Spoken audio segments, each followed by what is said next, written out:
现在来完成小投票。第一个是初见的时候和现在觉得反差最大的人。谁的初见和现在反差最大吗？初见到现在，我觉得反差最大的人是反差变化最大的。反差最大的，我觉得是。我觉得最反差。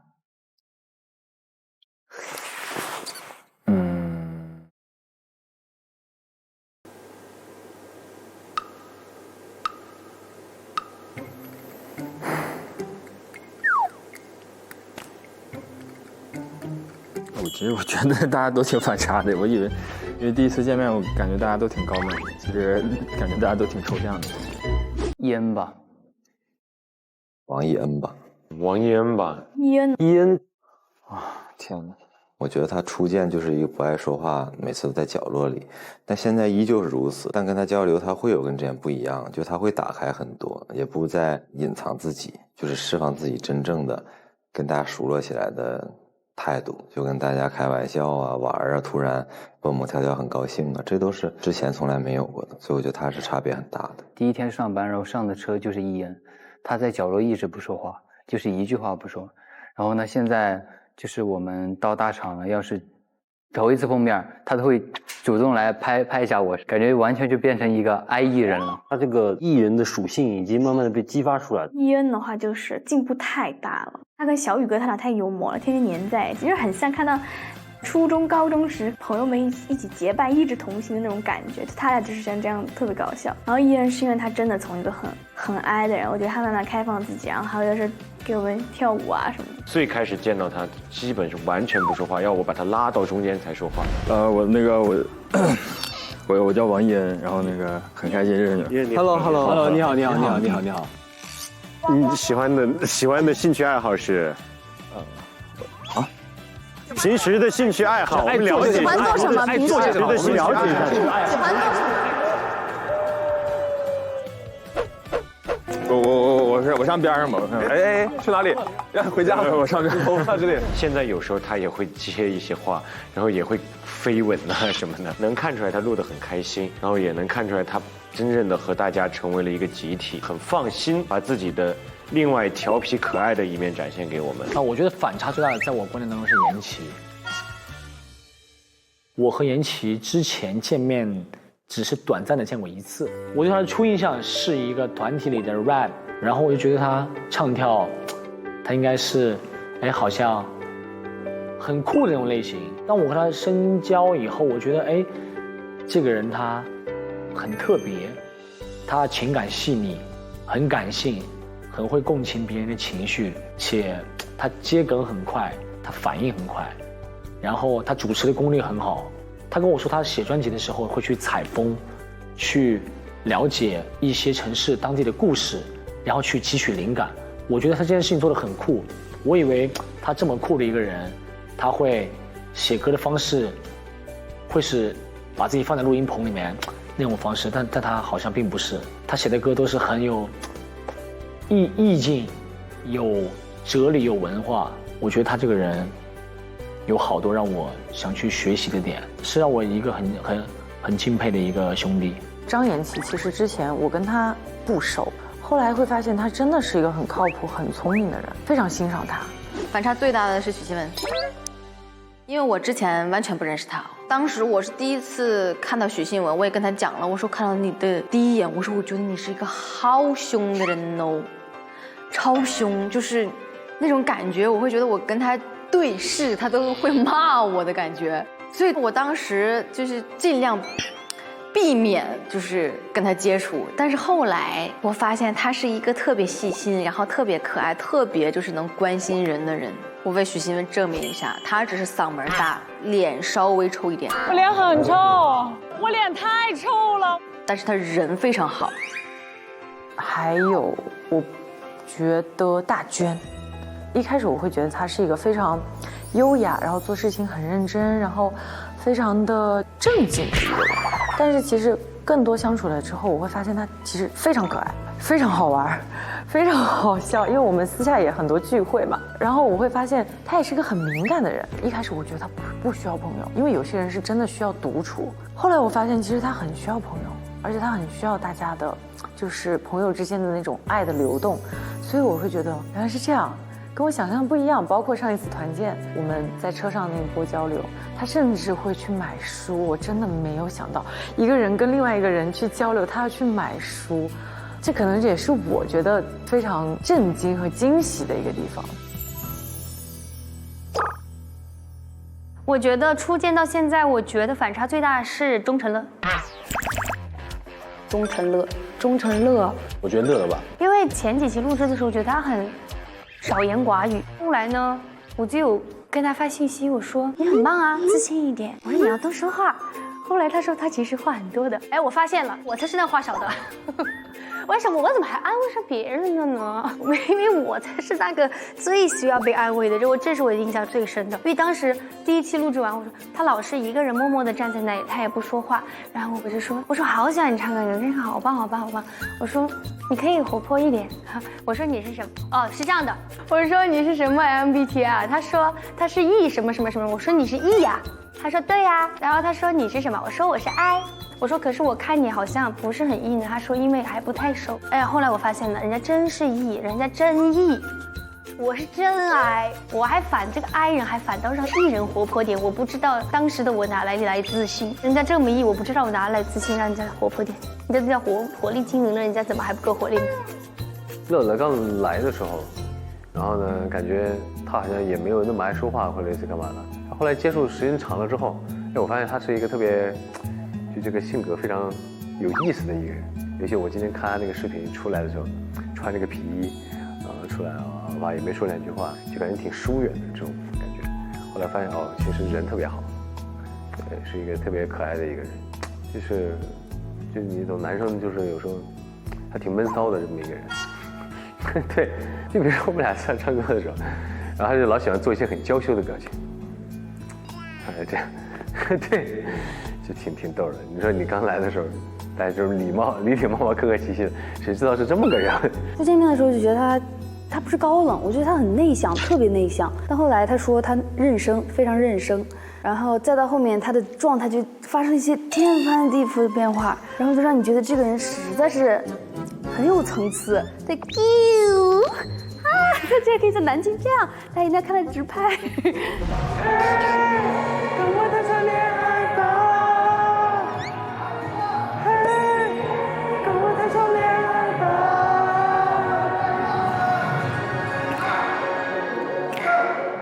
左拳右边。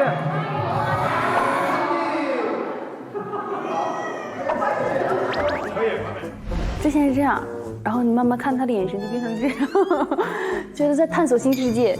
但他真的很搞笑，他人非常好，好在他很细心，他是大家的药箱。好。人也很搞笑，也爱做一些很抽象的行为，说一些很抽象的话。我觉得他在我这里反差第一名。Top Berry 吧，反差虽然很大，但是我预料到了这个反差，我预想到了他会是一个非常可爱的弟弟。果然，我跟他有很多那种可爱小瞬间。从观众的角度来看的话，我觉得这是一个很大的反差。就我的角度来，其实对我来说不是这么大反差，因为我从第一次见他，我就预想到了他会是这么可爱的人。就虽然他表现得很爷们儿，我要帅，我是一个有态度的人，但是能感觉到他会是一个很可爱的人。Top Berry， 我觉得最有反差感的一定是 Berry。我最开始认识他的时候，我会觉得他会不会是一个酷酷的一个天才说唱少年？这他确实是，他是一个非常有才华的一个男孩。你知道见久了之后，发现他真的是一个非常可爱的一个弟弟。我记得有一次我们在一起坐那个摆渡车，然后路过园区的时候，然后他看到有很多注水器，他说我也想要这个，我也想要这个，哇，好酷啊，好棒，好羡慕。然后我当时就想，哇 ，Berry 也会想要这个。他可是天才，然后就觉得很可爱。还有听说一件他的事情，就是说请欧阳弟弟吃汉堡的事情。有一次 Barry 被弟弟夸奖，弟弟大概就是说 Barry 很投入，然后跳舞跳得很有魅力，很认真。然后 Barry 说：“给他点一个汉堡。”真的很可爱。所以 Barry 是给我让我觉得反差最大的一个人。包括我们其实很多经历，然后我们成长的家庭的环境也很像。所以每次看到他，都会有一种莫名其妙的亲切的感觉，然后让人觉得他是一个很憨态可掬，然后很想搂搂他的一个弟弟。我觉得是 Tom Barry， 他看起来是很个性，但我觉得他其实很多时候是很可爱的，就是完全做自己的这样一个人。但是不代表他是两极的其中一端。我觉得他是一个很敏感的人，他是知道就是我此时此刻是在做什么的这样一个人，只是很多时候他选择他要表达自己。我就印象很深刻，就是《长子》那首歌的时候，他写的东西，我觉得是很动人的。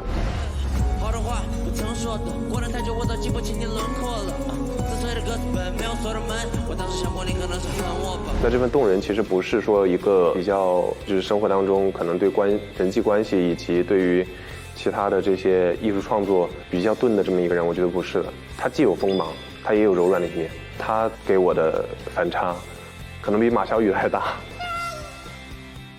我个人感觉，邵子恒反差挺大的。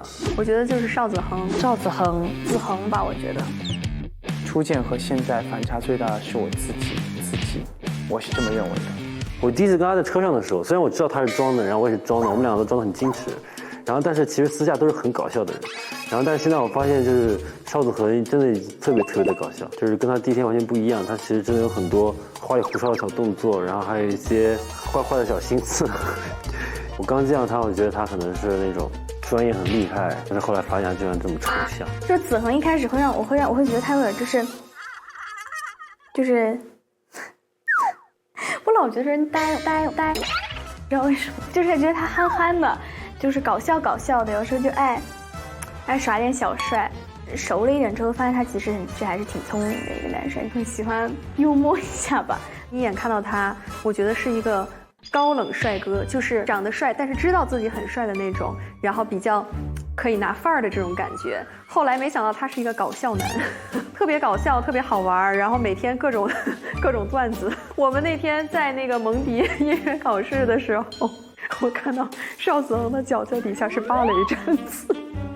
我那一刻我差点破防了，差点笑场。就是他特别有搞笑的潜质。因为我刚开始看到他的时候，我觉得应该不是我主动敢去说话的那种。后来我发现他真的很搞笑，特别有意思。我确实好像变化挺大的。刚开始来的时候是你好，哎你好，现在就是开玩笑，所以就觉得确实反差很大。现在初见与现在反差最大的人。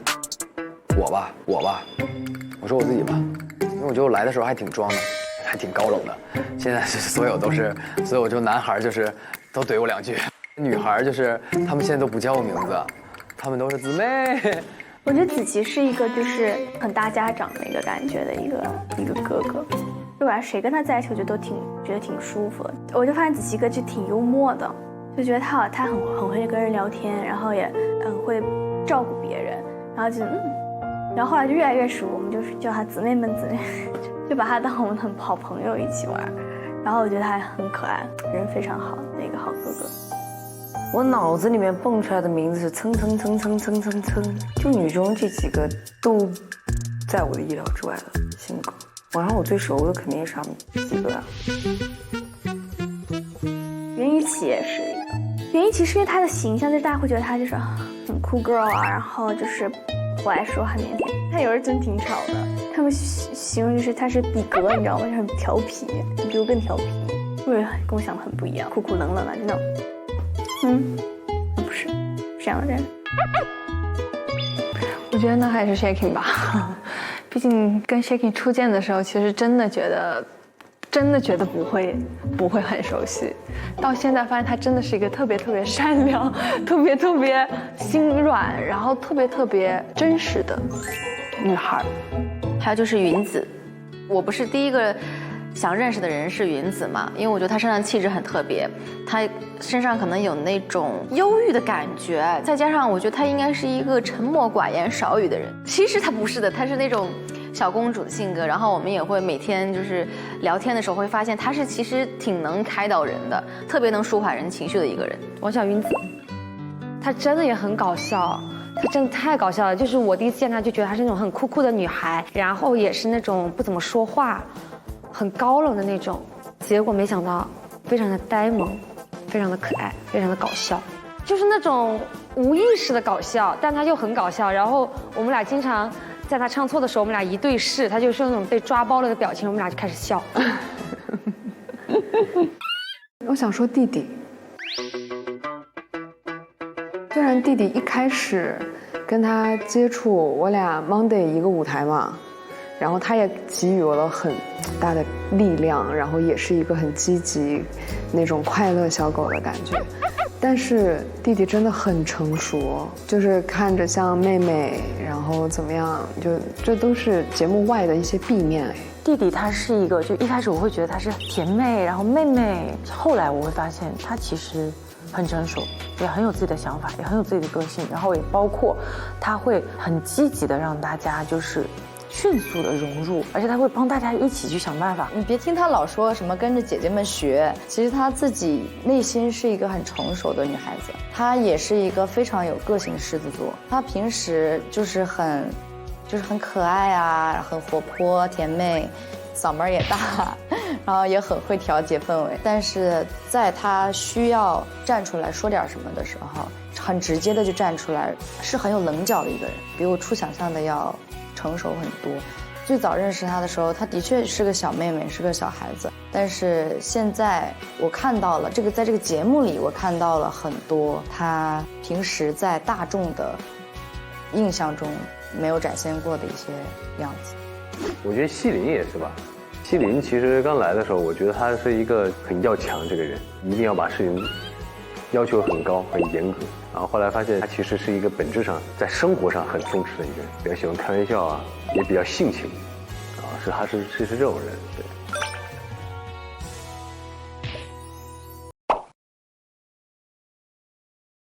最想夸夸的人是谁？最想夸夸的人啊，最想夸夸的，最想夸夸的，我最想夸奖的是，那我只夸一个好吗？可以啊。我夸我自己可以吗？其实都想夸，我想一个最想夸的。我算人吗？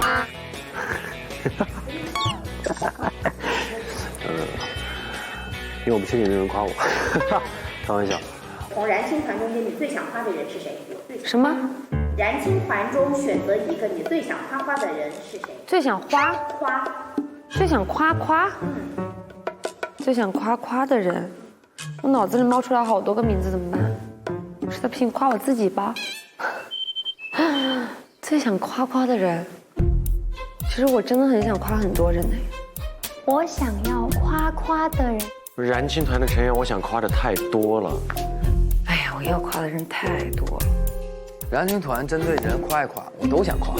那我就每个声部挑一个吧。我们男高，我要夸池子，池子才是真正意义上的不争不抢。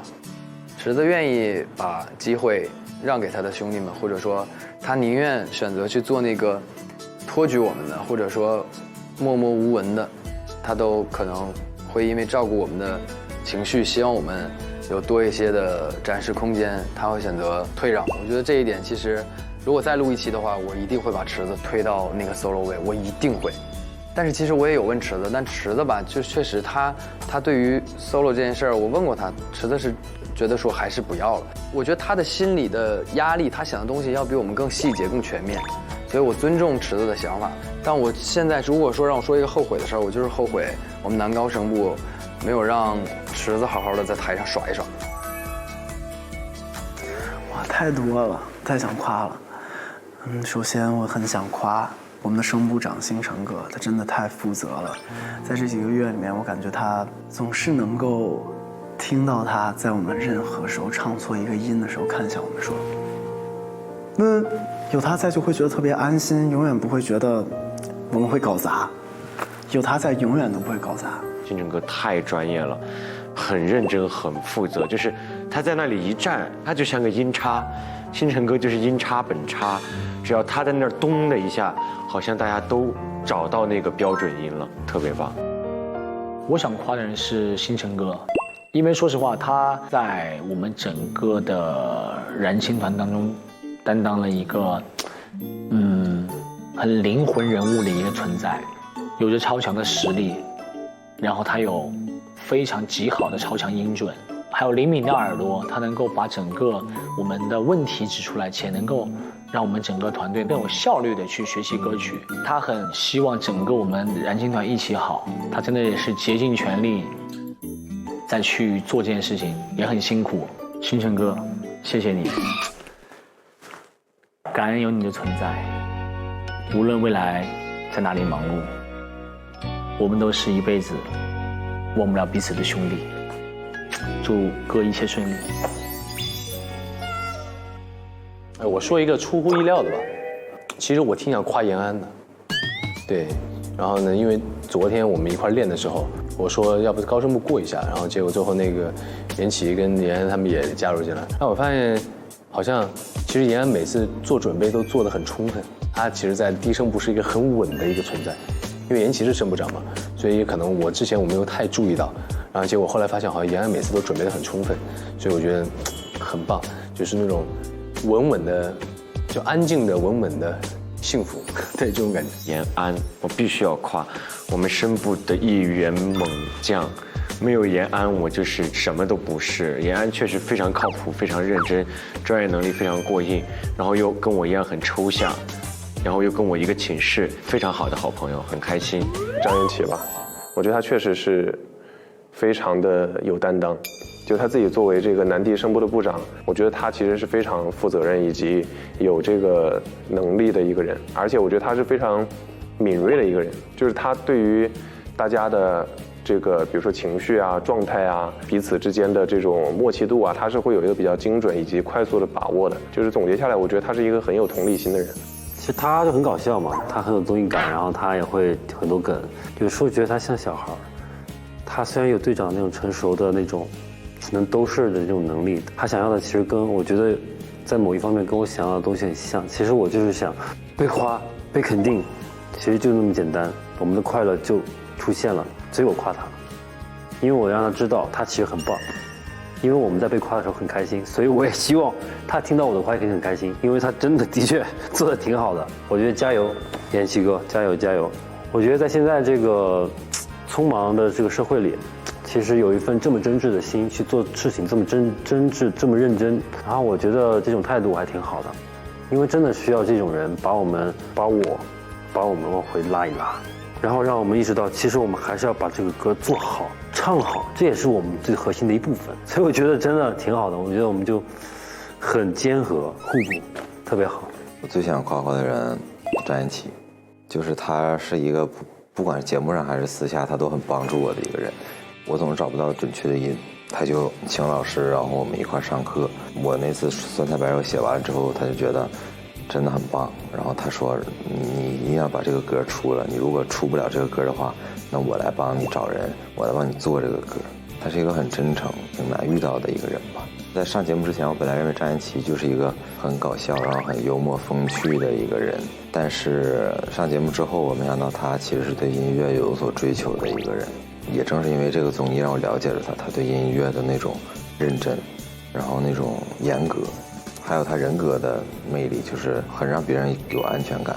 张延琪我也很想夸他，虽然我们不在一个声部，但是我总能听到他在一遍一遍的去带着他们声部的其他伙伴，然后一起去练习。不管任何时候，如果出现了任何问题，他会第一个去请教，然后去把这些问题全都解决，然后再带回给他们声部的伙伴。所以不管是节目里还是节目外，他一直都在帮助大家。夸一下张延琪，我的 rap 老师。我当时写那个 rap 放到群里的时候，没对他抱太多的指望，就是想着自己参与一下。但是他真的给我很多的鼓励，然后很多的指导。我发现他心好细，就是他可以从很多细节上给我一些调整，然后给我一些帮助。后来我们那天《奇妙之心》演完，他不是哭了吗？在已经没有机器拍摄的情况下找到我，跟我说觉得他哪没有唱好，然后没有做好，他觉得自己能力不足啊什么什么的。那一刻我觉得他的责任心真的好强啊！他并不是只是大家看到的很搞笑的那一面，他对他的专业呀，然后对自己的业务其实要求还是挺高的，并且他特别的想不遗余力的去帮助大家，帮助这个团更好。我想说言齐辛苦了，因为其实在整个声部里，其实言齐的男低声部是我觉得混搭最全面的，里面有歌手演员。因为男低这个东西它很难把握，它是一个真的需要长时间对音乐的那种系统的学习，才能真正的把男低搞得特别完美。我觉得言齐非常的负责。对我们男孩来讲，我们评论一个兄弟说你这个人真的很有责任感的时候，那个是一个特别高的评价。对我对言齐就是言齐非常有责任感，但同时我也觉得就是言齐还是要放松一下，要把这些东西卸一卸，我都替他觉得辛苦和疲惫吧。还想夸夸的就是陆卓，因为陆卓我觉得非常辛苦，大哥哥一直在 Q 流程，一直在接梗，一直在带动大家的气氛，哪怕他特别累，他还是会站出来去帮大家提那口气。兄弟姐妹们，还有最后一篇，来念完关于奇妙之星的好吗？班主任发话了，这边辛苦了，兄弟姐妹们。所以是让我们收看 VCR 吗？兄弟们，第一次见面，言齐希望给别人留下的印象是靠谱啊。那所以在你心里他是阳光型大男孩。一起是什么状态下写的这句话？家人们，来，看邵子恒的介绍，大家抬头，敬请关注王一恩5月30号北京站类似演唱会。哇！他也是一个非常负责，给我们带来很多帮助的一个歌，非常暖心。然后在我们学不会跳舞的时候，甚至你都不需要多和他说，你只要做一个动作，然后你看向他，然后他就会开始做这个动作，然后教你接下来的动作。然后我还有一个特别深的印象，就是当时我们在参加世界合唱大赛那个资格考试的时候，就我记得陆卓当时他自己也很紧张，然后他出着大汗，感觉他在我旁边，他有一点点微微的颤抖，我能看出来他很紧张，他平常不是一个会紧张的人。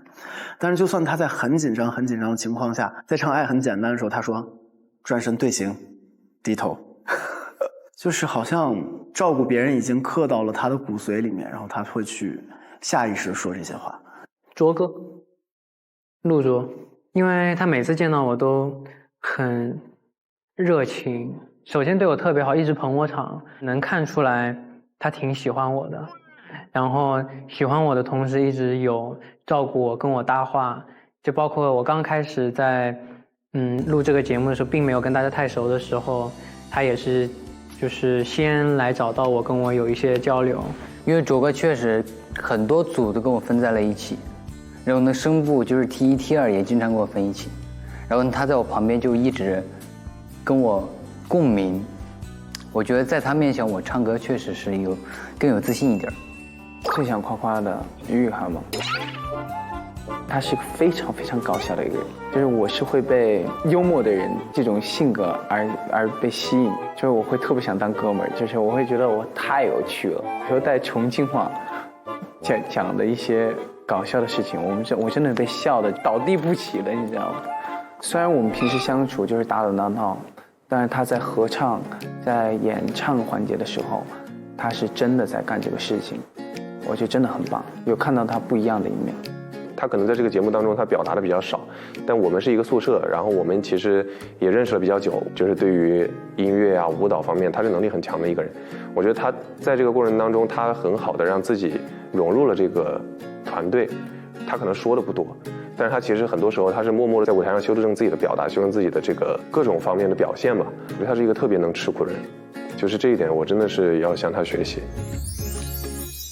然后俊廷是我在上一期盛典前我就真正的感受到俊廷的努力和俊廷在一点一点增长的那个自信，因为其实在之前俊廷的声音最低最特别，但我其实在前几次没有在台上怎么听到俊廷的声音，可能是因为他不敢，他觉得他是演员，他觉得他怕出错，但是到后来我能明显的感受到俊廷的努力，他在家一定做了巨多的功课，要不然他不可能来了之后那么准，然后声音那么大，证明他真的越来越自信了，并且我觉得俊廷也是他唱歌这件事也是越来越好。女中的话，女中西林，我觉得西林作为声部长，其实很专业的歌手，他其实我觉得他有在默默的，在我们不知道，在我们男孩可能不知道的时候，在女生寝室或者是任何地方，他可能付出了比我们更多的努力吧。但是西林很厉害的点是，我从来没有听到西林说任何一个累啊，任何一个不都没听到过。西林就是那种默默付出，然后大家好了之后他就往后退，特别令我佩服。因为我是那种，就是我要是干了什么好事啊，我就会希望让全世界都知道。所以西林这样就是这种让我很感动。西林，我可能跟他不是那么的，就是我们首先不是一个声部，再加上我们可能很多时候没有那么多交集，但是很多事情我都看在眼里。我觉得他是一个很细心，并且真的就如他所说，他在为大家兜底的这样一个人。我想夸好多人，我想夸我们女中，我想夸王小云、子袁一起、谢可寅、欧阳弟弟，还有希丽娜一高，夸希丽娜一高也辛苦了。今天也夸许新文，辛苦了。也夸所有身体抱恙破碎但依然坚挺的人。夸一下我自己吧，就是你在这个节目里最想夸的人是谁？我觉得首先4个声部长很不容易，对，就是要把所有人集齐，然后大家都很忙，然后包括星辰哥，然后女高这边也是，我觉得徐阳我真的要夸一下她，而且大娟我也想夸她，她今天唱的真的非常好听。其他的人其实或多或少的，比如说像张子那一期，所有参与rap 创作的，我觉得都很了不起。那天之后再到今天，你再看到这个盛典，你就会更感动。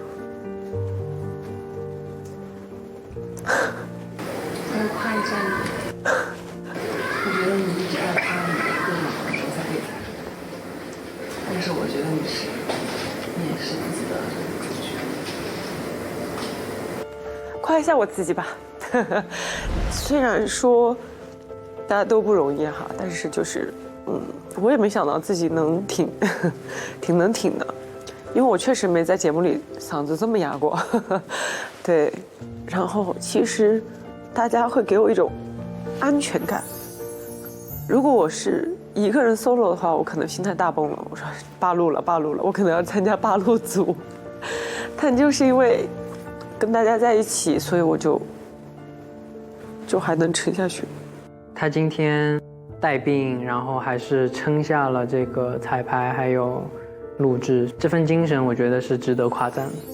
夸许新文，因为他就是在第一次我要拍 MV 的时候，其实我有点不太好意思跟大家张这个口，然后他当时就像一个最强统筹，地表最强统筹，然后直接就拉着来拍，来过来给你拍个视频，过来来，钟成乐过来，康琪过来，就这样。然后因为他，所以 MV 拍得非常顺利。我们现在去团建了。4、5、6。瑞泉和浩轩。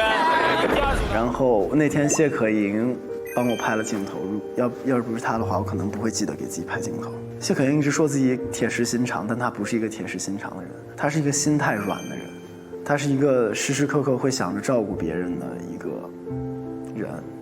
他看到那些让人觉得感动的事情，他心很柔软的。我是会表现出来，但是他是会假装很坚强，每次都想装作很倔强，但是心里缴械投降。夸一个不是我们声部的吧，就是我今天看到的而已。我这人的脑子只能记住最近的事情。今天我看见的徐阳，他唱开头的那几句就歌嘛，从昨天让他唱了不唱了，没有自信，然后往后退，一直在往后退。徐阳，你唱吧，哎，你唱，徐阳唱吧。我呀，真的假的？你还没有自己单独唱过，你还真的还没有单独唱过。我可以试一下，我如果到时候舞台上不稳的话，就让他们来。怎么还没有开始就开始想退路了？如果你不稳，我就帮你。你就想着我们与你同在啊。可以，没问题，就你了。但他今天一遍比一遍唱得好，一遍比一遍唱得好，好像回到了我刚认识的他在舞台上的状态。然后我也很久没见到，所以我特别为他高兴。徐阳，我真的要夸一下他，他以前真的就是他自己说，哎呀，我懒散惯了，我管不来这些。但是你看现在他就是有责任感了，然后他自己也会知道说，啊，我们声部，他有那种集体荣誉感。然后他自己在舞台上，像今天心中的日月，我就很为他骄傲。手中握着个桑花呀，美得让我忘了摘下。夸徐艺洋吧，因为这次我们唱那个心中的日月的时候，一开始就是他们想选一个人出来，就是唱那个 solo 在女高那一 part 的时候，其实选择之前唱过已经表现过的人就直接出来唱，因为也比较迅速，能排练时间比较紧张。但这次我们都集体就是觉得说，跟我虽然没什么关系啊，但我就想听易烊姐唱，因为我知道她一直是很会唱歌，但她其实我也有看节目说她很久也没有唱过歌，或者是很久没有踏出这一步再去做这些事儿的时候，她说她其实会内心有一点点小紧张，所以希望来到这个节目可以把她之前做的很好的事情再重新拿出来嘛。所以其实我还是会觉得她其实唱的真的很好，但能感觉到她有一点点就是紧张，可能那个时候，所以在彩排的时候她第一下没唱出来，但她其实因为她声音非常好听，我觉得非常适合那第一句，告诉她其实她真的很棒，就是这样勇敢。就是这个节目结束之后，我希望能听到她发歌，听到她能就是唱歌，然后我就会听她唱歌这样。对，我们老说就是可惜没有早点认识，不然就能去看他人生很重要的一刻。那我夸徐艺洋吧，我们声部长，他也并不是说唱得不好，他只是对自己的演唱我觉得缺少了一些信心。其实他是一个，后来我说他是学习型选手，就是他每次来的时候，他可能这个歌不会唱，但是排着练，他自己就会把这个学会。就是他其实学东西很快，而且带着我们，我觉得大家就是有他在的时候，大家气氛还是比较欢乐的。就是他可以起到一种像是不能说承上启下、承左启右的这种感觉，就可以把我们女高团结在一起。因为最早选他当声部长，他就特别不愿意说，哎呀，说我不行，然后那个高老师你当吧，怎么？其实我觉得他当真的很合适。后来我不是给他封了一个行政部长，就是他其实心很细。后来我也发现了他有很善良的很多点，他看起来是一个感觉有点高冷，第一眼看感觉不太好相处的人，但是实际相处下来发现就是人特别好。徐艺洋，他就是很敏感，很善良，又好玩，都很好的一个人。我最想夸的人是易烊，因为我到现在为止没想做的事还没做的，就是我要跟易烊当面的说谢谢，然后谢谢他在《光的方向》这首歌，如果别人不告诉我，他是真的默默的就帮助了我，因为在当时他知道我练习了很久西腔，所以他有在背后去找老师，跟老师说再给康子琪一次机会，或者说你再好好听一听，康子琪真的练了很多。感恩，这个恩可能是我会记一辈子的。同时，我其实对易烊也是充满了这个愧疚，因为我当时刚见面的时候，我可能对易烊的印象没有那么好啊，因为易烊平时你不了解的话，你就会觉得他是一个什么都不在乎，然后大大咧咧的。但是我真的觉得我误解了他，我觉得这一件事儿我非常的差，我干得非常的差劲啊，我不应该对易烊有先入为主的这种或者这些时刻吧，啊，所以其实我是真的想跟他好好的说一句谢谢。我最想夸的是徐艺洋，因为我觉得他比我第一次见到他的时候突破了很多，他整个人的状态也是，我感觉我俩是同步收放的，现在已经到了一个很放的状态，然后他更敢唱了，会去找他不确定的音，然后不断找不断练，然后到最后大胆的去唱，我觉得都是一个成长进程，我为他祝福。心里的那道坎儿跨过去了以后，他就可以大步往前走。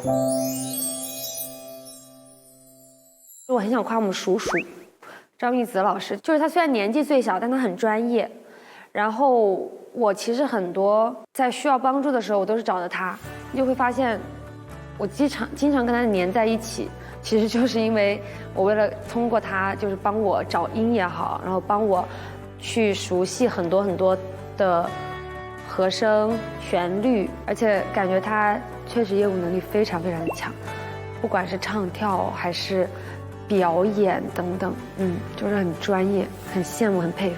女高夸叔叔啊，很多我都想夸。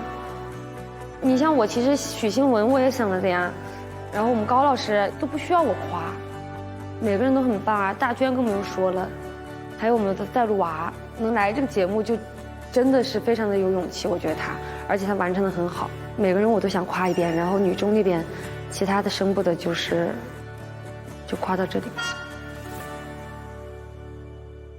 我想要夸的人是我们女高，本身我还蛮担心的，一个是我怕我自己的声音融不进去，二个呢怕我们演出不好，主要我们很多都是主旋律，但在节目呈现中啊，我觉得我们演的都蛮好的，好几次在彩排的时候，哎呀，我们女高唱的真的蛮齐的。又没有说谁的声音突出，又没有说有一些不准的音，就是一出来感觉，我们声音一出来就，哎，如听仙乐耳暂明，就是这种感觉。所以我就想夸夸我们女高全体的成员，400大女高们。我想夸娃娃，因为我觉得娃娃的进步非常非常的大，因为每次娃娃都很忙嘛，她又要拍戏，然后每一次来的时候，其实我们有的时候课都上完了，就相当于他其实来的时候是一个没有跟我们一起上过课的状态，但是他自己可想而知私下是费了多少的努力，又要拍戏，然后一来就能跟着我们唱，而且他每一次做的笔记啊，包括有的时候可能我小声唱的时候，我在休息的时候有在听他唱呢，哎，虽然他做的那些笔记只有他看得懂，但是他唱的都对。所以我觉得娃娃在我们的这个节目当中，这么久以来还是有很大的成长，期待娃娃以后的演唱会。我最想夸带路娃，我能感受到他从第一期的时候，自己内心可能会有一点点觉得，在一些小小细节上觉得不舒服，但是我想跟他说，我从第一期就觉得你非常出彩。带路娃看到不要哭。没哭，但是我有感动到。我最想夸奖的是，我知道了，我最想夸奖的是大娟儿，因为就是只有她一个人，在我那一期非常伤感、非常自卑。